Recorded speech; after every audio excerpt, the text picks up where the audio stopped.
gonna cook down to nothing. So how are you going to cook this, by the way? I'm going to saute it with some olive oil. Wow, this would be so A cool. little bit of garlic salt. Okay. And mix it with a couple tomatoes and whole salad. Somewhat of the salad. That's going to be really nice. That's going to be really nice.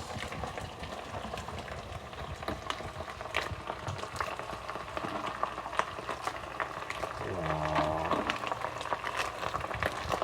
That's right.